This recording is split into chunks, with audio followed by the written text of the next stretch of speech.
Hello दोस्तों, आज मैं आपको सुनाऊंगा 70 साल की बूढ़ी माँ की एक बहुत ही दर्द भरी कहानी।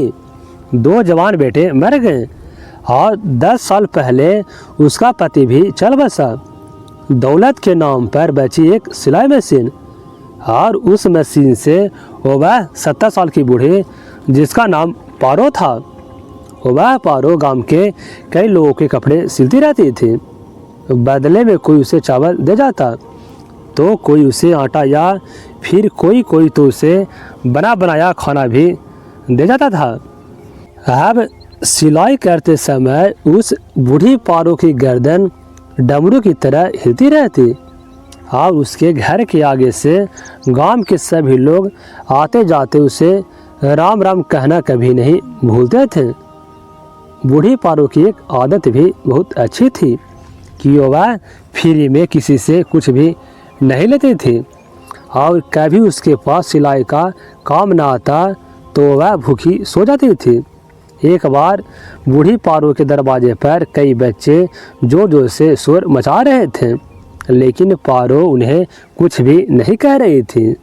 तभी वो वहाँ पर गांव के प्रधान आ गए और उन्होंने उन सभी बच्चों को वहाँ से भगा दिया।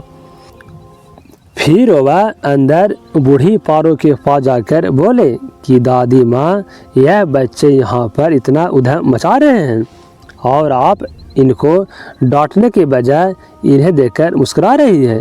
तो बूढ़ी पारो ने कहा कि रहीम बेटा, बच्चे तो भगवान का ही एक रूप है। अगर आज मेरे बेटा जिंदा होते तो शायद उनके बच्चे भी तो मुझे थोड़ा बहुत परेशान करते ही ना। तो बच्चे अपने हो या और किसी और के, उसमें फर्क ही क्या है। यह कहकर उस बूढ़ी पारो की आंखों में आंसू आ गए। लेकिन फिर वह अपने आंसू को पोंछते हुए उस गांव के प्रधान सलीम से पूछती है, यह सब छोड़ो सलीम बेटा, तुम यह बताओ कि तुम यह पर्चियों किताब लेकर कहाँ घूम रहे हो। तो सलीम प्रधान ने कहा कि पारो दादी, गांव के सभी लोगों की इच्छा है कि गांव में एक बड़ी कन्या पाठशाला बनवाई जाए ताकि हमारे गांव की लड़कियां भी पढ़ाई कर सकें। इसलिए मैं पूरे गांव में घूम घूम कर उस पाठशाला के लिए चंदा इकट्ठा कर रहा हूं। लेकिन दादी, आप चिंता न करें, मैं आपसे चंदा लेने नहीं आया। मैं तो बस इन परेशान कर रहे बच्चों को भगाने के लिए आया था। और वैसे भी आपका तो कोई कमाने वाला भी नहीं है और न ही आपने अभी तक पेंशन बनवाई। मैंने आपसे कितनी बार कहा कि आप अपनी पेंशन बनवा लो, मगर आप हमेशा यह कहकर मना कर देती हो कि मुझे नहीं चाहिए फ्री का पैसा। तो बूढ़ी पारो ने कहा, सलीम बेटा, मैं हमेशा से ही अपनी मेहनत पर विश्वास करती हूँ और तू छोड़ या टेंशन वेंशन, अभी तू थोड़ी देर यहाँ बैठ, मैं अभी आती हूँ। तो वह बूढ़ी पारो हाथ में डंडा लेकर अंदर गई और अंदर से बहुत ही ज़्यादा मुस्कुराती हुई एक मिट्टी का गुल्लक लेकर आती है और उस गुल्लक को सलीम के आगे जोर से पटकती है। तभी उस गुल्लक में यही कोई 800 रुपये निकलते हैं और वह सारे पैसे उस बूढ़ी पारो ने सलीम प्रधान को देते हुए कहा कि यह लो सलीम बेटा, उस कन्या पाठशाला में मैं भी कुछ सहायता करना चाहती हूँ।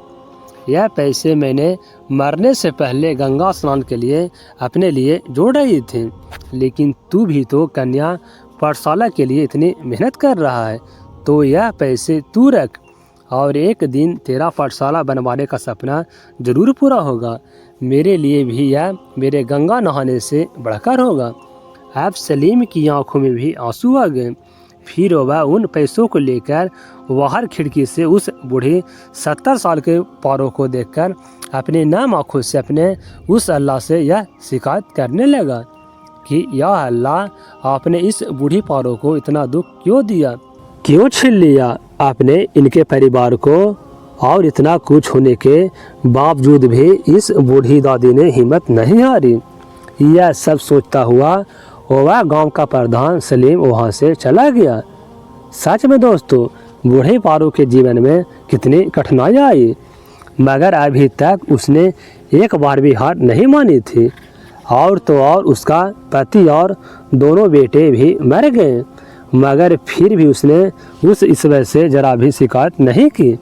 और 70 साल की उम्र में भी वह सिलाई करके अपना पेट भरती थी।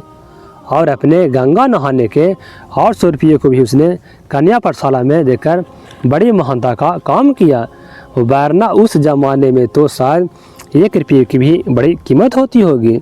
इसलिए आज मैं उस बूढ़ी पारो को दिल से सलाम करता हूँ।